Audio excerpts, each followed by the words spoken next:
नमस्कार दोस्तों और मेरे डियर स्टूडेंट्स, मेरा नाम गौरव चौधरी है और मैं लेक्चरर हूँ इलेक्ट्रॉनिक्स का जीपीसी दौसा से। तो आज हम पढ़ेंगे एलसीडी टीवी।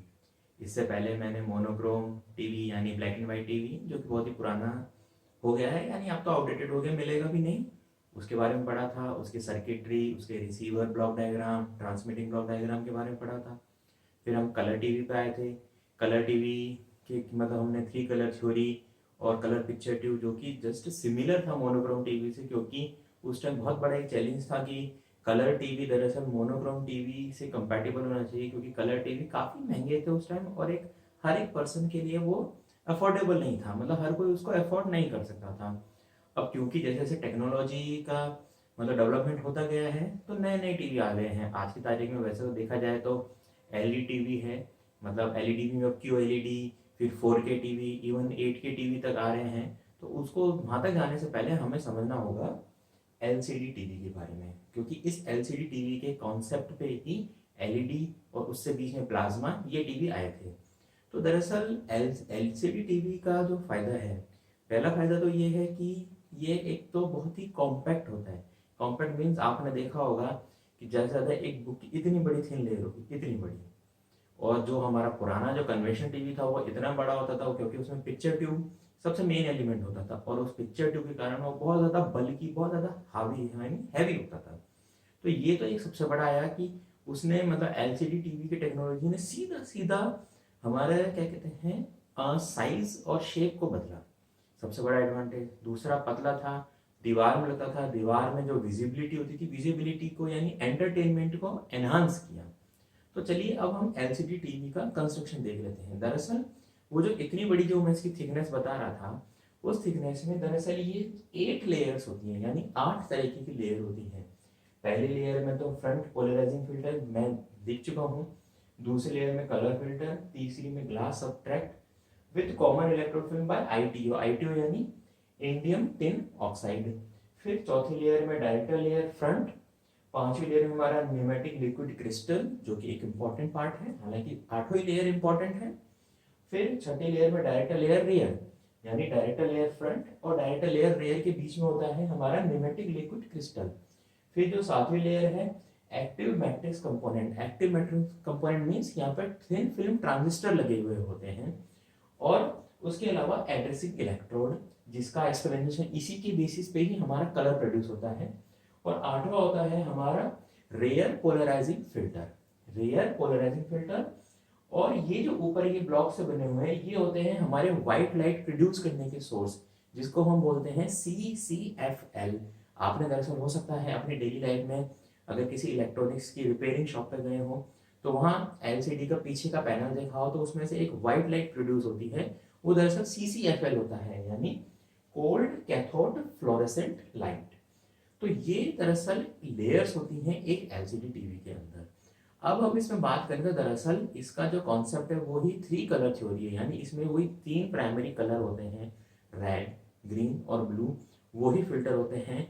इसमें दरअसल जो व्हाइट लाइट प्रोड्यूस होती है वो CCFL से होती है, वो व्हाइट लाइट गुजरती हुई फाइनली आगे फ्रंट पे आती है। और उस व्हाइट लाइट को हम या तो फुली ओपन मीन्स बिल्कुल व्हाइट स्पॉट आएगा, पार्शियली ओपन यानी आधा बंद आधा खुला, और या फिर कंप्लीटली क्लोज।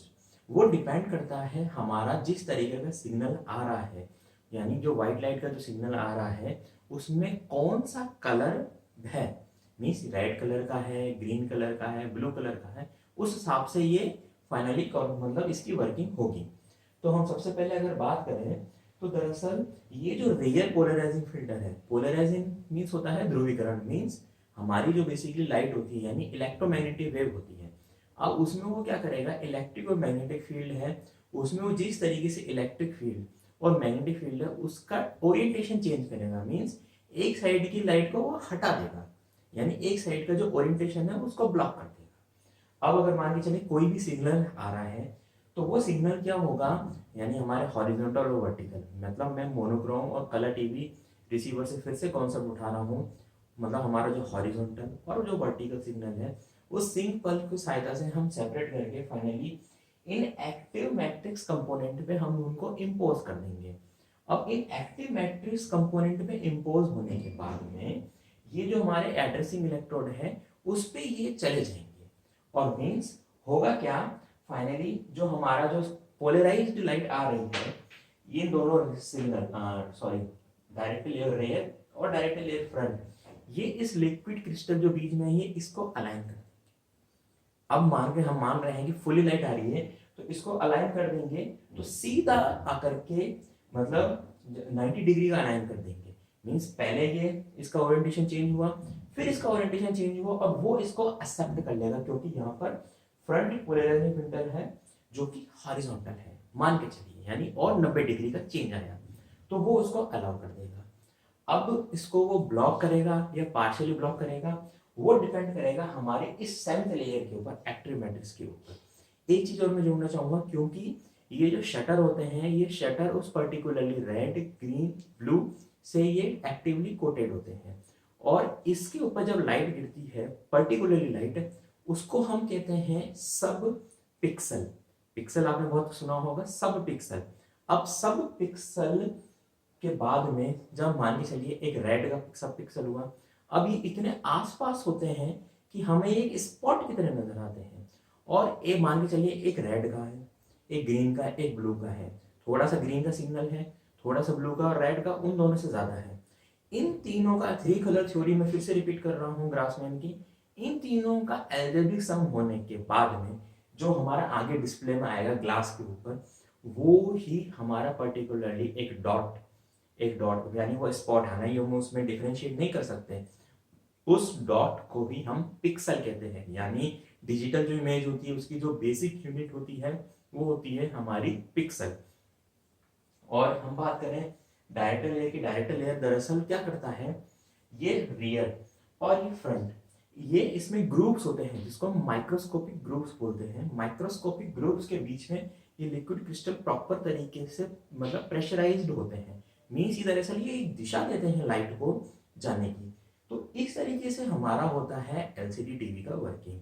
मैं अपने स्टूडेंट से रिक्वेस्ट करना चाहूँगा कि वो इन 8 लेयर को पढ़ें, इसका डायग्राम बनाएं अगर क्वेश्चन आता है, इसी तरीके से इसको अरेंज करें और फिर इसकी वर्किंग लिखें। वर्किंग में जो हमारे 3 इंपॉर्टेंट कॉन्सेप्ट हैं वो तो है कि पहले सीधी सीधी लाइट, अगर शटर डायरेक्टली ओपन हो रहा है, अगर कोई सिग्नल नहीं आ रहा है तो हमें वाइट होगा। एक केस होता है शटर ऑफ होने का, उस शटर ऑफ होने के केस में होता ये है कि डायरेक्ट हमारी लाइट ब्लॉक हो रही है।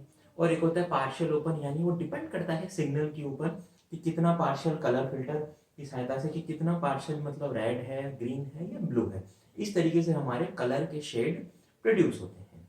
और इन सारा लेयर्स को बनाने के बाद मीन्स ये जो 8 लेयर को बनाने के बाद में हम इनको मतलब इसकी कवरिंग करते हैं जो कि हमारा टीवी का आउटर का पोर्शन देखते हैं। तो इस तरीके से हमारा एलसीडी टीवी होता है। इसका एडवांटेज हमें पता ही है, ये तो कॉम्पैक्ट साइज का होता है, लाइट वेट होता है, प्लस इसकी ब्राइटनेस बेटर होती है पुरानी टीवी के बजाय, प्लस इसका और क्या हम एडवांटेज जोड़ सकते हैं, प्लस इसके मतलब इसकी विजिबिलिटी अच्छी होती है ओवरऑल। अगर हम डिसएडवांटेज की बात करें तो इसकी लाइफ कंपेरेटिवली कम होती है हमारे पुराने टीवी से। क्यों? क्योंकि पहले हमारा जो पिक्चर ट्यूब होता था वो काफ़ी बेहतर चलता था, वो दरअसल इलेक्ट्रिकल था। अब यहाँ पर जो कैथोड है, कैथोड का भी नाम कोल्ड है, मीन्स इसमें इतनी इलेक्ट्रिसिटी की हमें ज़रूरत नहीं पड़ती है, मीन्स है एक्स्ट्रा हाई टेंशन है, लेकिन कंपैरेटिवली उस जो हमारे जो इलेक्ट्रॉनिक्स के पार्ट्स हैं वो इसमें ज़्यादा यूज़ होते हैं। इसके बाद में हमने और बेटर विजिबिलिटी के लिए हम एलईडी टीवी पे गए, प्लाज्मा टीवी पे गए, जो मैं इससे नेक्स्ट लेक्चर में डिस्कस करूँगा।